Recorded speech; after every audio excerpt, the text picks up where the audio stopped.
Selamat pagi anak-anak. Jumpa lagi bersama Mr. Vincent. Hari ini kita masuk ke pembelajaran 3, tema 1, subtema 2 tentang kepadatan penduduk dan asal suku bangsa Indonesia. Tujuan pembelajaran kita adalah siswa mampu menentukan kepadatan penduduk pada setiap provinsi. Yang kedua, mampu menentukan asal-usul suku bangsa di Indonesia. Mari kita saksikan video berikut ini. Pulau manakah yang paling padat penduduknya di Indonesia? Ya, tentu saja pulau yang paling padat penduduknya di Indonesia adalah Pulau Jawa. Dari peta tersebut sudah jelas bahwa yang berwarna orange adalah jumlah penduduk yang lebih padat. Yang kedua, pulau manakah yang paling sedikit penduduknya di Indonesia? Pulau yang paling sedikit penduduknya di Indonesia adalah Pulau Papua dengan warna hijau muda. Yang ketiga, berapakah jumlah kepadatan penduduk Provinsi Lampung? Jumlah kepadatan penduduk Provinsi Lampung berkisar yaitu 50 sampai 100 orang per kilometer persegi. Yang keempat, berapakah jumlah kepadatan penduduk Provinsi Papua Barat? Ya, benar sekali. Jumlah kepadatan penduduk Provinsi Papua Barat adalah kurang dari 10 orang per kilometer persegi. Yang kelima, berapakah jumlah kepadatan penduduk provinsi tempat tinggalmu? Karena di sini bertanya tentang provinsi tempat tinggalmu, maka kamu dapat menjawab pertanyaan berikut di kolom komentar. Anak-anak, perbedaan padatnya penduduk di masing-masing provinsi mengakibatkan keberagaman penduduknya. Salah satunya adalah keberagaman suku dan budaya. Sekarang, mari kita pasangkan antara pulau dengan suku bangsa yang tepat dengan menarik garis. Yang pertama, kita lihat di sini ada gambar pakaian adat dari daerah Pulau Papua. Kita pasangkan daerah Pulau Bawah di Pulau Papua. Yang kedua, pakaian adat dari Pulau Kalimantan. Kita pasangkan dia di kolom Pulau Kalimantan. Yang ketiga, ini adalah pakaian adat dari Pulau Sumatera. Kita pasangkan dia di Pulau Sumatera. Yang keempat, pasangan ini berpakaian adat dari Pulau Nusa Tenggara.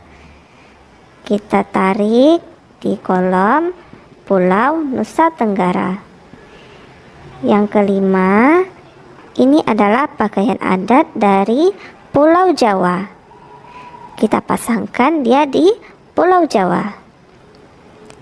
Yang kelima adalah pakaian dari Pulau Bali. Kita pasangkan dia di Pulau Bali. Yang ketujuh, ini adalah pakaian adat dari Pulau Maluku. Kita pasangkan dia di Pulau Maluku. Dan yang terakhir, ini adalah pakaian adat dari Pulau Sulawesi. Kita pasangkan dia di Pulau Sulawesi. Sekarang saatnya kita membaca. Kerukunan umat beragama di Indonesia. Kerukunan umat beragama merupakan bentuk hubungan antar manusia yang damai berkat adanya toleransi beragama. Toleransi beragama adalah suatu sikap saling mengerti dan menghargai tanpa adanya sikap membeda-bedakan dan mengecilkan umat agama lain. Kerukunan umat beragama sangat penting bagi bangsa Indonesia untuk mencapai kesejahteraan hidup. Seperti yang telah kita ketahui bahwa Indonesia memiliki keragaman yang begitu banyak.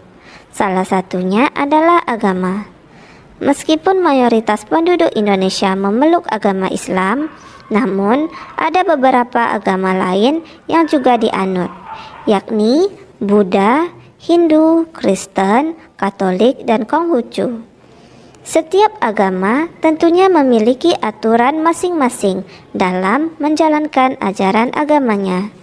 Namun, perbedaan ini bukanlah alasan menjadi pemecah belah, namun justru menjadi pemersatu dan memperkaya nilai-nilai dalam masyarakat.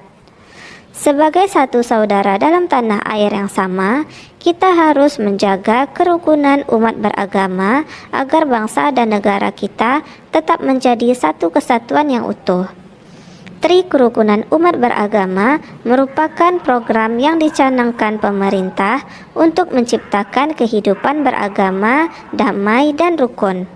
Program ini menghendaki adanya kerukunan antar umat beragama dalam satu agama. Kerukunan antar umat beragama yang satu dengan agama lain, dan kerukunan antara umat beragama dengan pemerintah. Hal ini perlu dilakukan untuk mencegah munculnya konflik dalam kehidupan beragama. Tri Kerukunan Umat Beragama bertujuan agar masyarakat Indonesia bisa hidup dalam kebersamaan. Meskipun banyak perbedaan, program ini harus diwujudkan agar tidak terjadi pengekangan dan pengurangan hak-hak dalam menjalankan ajaran agama, seperti dalam pendirian rumah ibadah, pelaksanaan ibadah dari hari besar keagamaan, serta penyiaran agama. Tri Kerukunan Umat Beragama dimulai dengan kerukunan antar umat beragama dalam satu agama atau intern umat beragama. Perbedaan pandangan dalam satu agama dapat memicu terjadinya konflik dalam agama itu sendiri. Oleh karena itu, perbedaan pandangan ini haruslah diupayakan agar tidak saling merasa bahwa pandangannya adalah yang paling benar. Tri Kerukunan Umat Beragama selanjutnya adalah kerukunan antar umat beragama yang memiliki pengertian kehidupan yang rukun antar masyarakat meskipun berbeda agama dan keyakinan. Dalam hal ini, tidak terjadi sikap saling curiga-mencurigai serta selalu menghormati agama masing-masing. Selain itu, juga tidak saling memaksakan agama kepada orang lain. Adapun Tri Kerukunan Umat Beragama yang terakhir adalah kerukunan antar umat beragama dengan pemerintah, mengandung pengertian bahwa tiap-tiap umat beragama dapat bekerja sama dan bermitra secara baik dengan pemerintah dalam menjaga kehidupan bermasyarakat, berbangsa, dan bernegara. Dalam hal ini, para tokoh agama dan pemerintah sangat diperlukan perannya dalam mencari solusi yang baik tanpa merugikan pihak manapun. Baiklah anak-anak, dari teks bacaan kerukunan umat beragama di Indonesia tadi, tentukanlah ide pokok dari masing-masing paragraf pada bacaan di atas. Untuk paragraf pertama, di sana sudah tertulis ide pokoknya adalah kerukunan umat beragama merupakan bentuk hubungan antar manusia yang damai berkat adanya toleransi beragama. Untuk paragraf 2, 3, 4, 5, 6, dan 7, kamu dapat menuliskan jawabannya di buku tulismu. Pancasila menjadi pandangan hidup bangsa Indonesia. Maka dari itu, perilaku dan sikap masyarakatnya haruslah mencerminkan nilai-nilai luhur Pancasila. Meskipun demikian, sering kita jumpai dalam kehidupan sehari-hari perilaku orang-orang sekitar kita yang tidak mencerminkan nilai-nilai Pancasila. Berikut beberapa contoh perilaku yang tidak mencerminkan nilai-nilai Pancasila. Yang pertama, di lingkungan sekolah. Contoh perilaku yang tidak sesuai dengan nilai-nilai Pancasila yaitu memilih teman hanya yang kaya saja. 2. Tidak mau meminjamkan peralatan sekolah kepada teman. 3. Menyontek. 4. Berkelahi. 5. Tidak mau mengikuti upacara bendera. 6. Mengejek teman, sikap-sikap tersebut sangat bertentangan dengan nilai-nilai Pancasila. Yang kedua, di lingkungan rumah, perilaku yang tidak sesuai dengan nilai-nilai Pancasilanya yaitu tidak melaksanakan ibadah sesuai dengan agamanya. 2. Tidak mau berbagi makanan dengan anggota keluarga yang lain. 3. Bermalas-malasan. 4. Membantah orang tua. 5. Memaksakan kehendak kepada anggota keluarga. 6. Berbohong.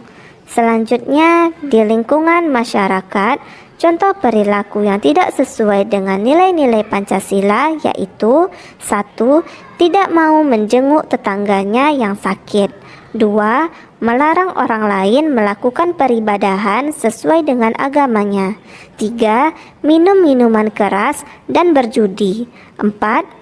Tidak mau mengikuti kegiatan kerja bakti, ronda, dan rapat lingkungan. 5. Suka pamer kekayaan. 6. Mencuri. 7. Menganiaya teman. Dan 8. Melakukan kekerasan. Sekarang mari kita amati gambar berikut. Dari gambar berikut terlihat berbagai macam budaya yang ada di Indonesia. Banyak faktor yang membuat bangsa Indonesia menjadi sebuah bangsa yang besar yang bisa disandingkan dengan bangsa-bangsa besar lainnya di dunia. Banyak faktor pula yang menjadikan kita semakin bangga menjadi warga negara Indonesia. Faktor-faktor tersebut antara lain sebagai berikut. 1. Nilai-nilai luhur yang hidup di tengah-tengah masyarakat. 2. Wilayahnya yang luas dan berupa kepulauan. 3. Letak geografis dan strategisnya. 4. Besarnya jumlah penduduk. 5. Beragamnya suku, agama, ras, dan golongan. 6. Beragamnya budaya sosial dan ekonomi. Keragaman yang dimiliki oleh bangsa Indonesia tidak terlepas dari pengaruh luasnya wilayah Indonesia. Wilayah Indonesia berupa kepulauan yang terdiri atas pulau besar dan kecil, baik yang berpenghuni maupun yang tidak berpenghuni. Meskipun demikian, keberagaman ini bukanlah menjadi pemecah, justru menjadi pemersatu bangsa dengan berlandaskan Pancasila. Dari gambar berikut dapat dijelaskan bahwa negara kita memanglah negara yang berbineka tunggal ika. Artinya, walaupun berbeda-beda, kita tetap satu, yaitu Indonesia. Nah, itulah pembelajaran 3 kita pada hari ini. Supaya lebih memahami, coba kalian kerjakan pada halaman 77 di buku latihan tematik kalian ya. Ada 5 pertanyaan dan buat tabelnya. Jangan lupa diberi nama dan nomor absen ya. Yang kedua, tuliskan asal-usul dari kelima gambar suku bangsa di samping ini. Dituliskan di buku latihan tematik juga ya. Demikianlah video pembelajaran pada hari ini. Jumpa lagi bersama Mr. Vincent pada video pembelajaran berikutnya ya. Terima kasih.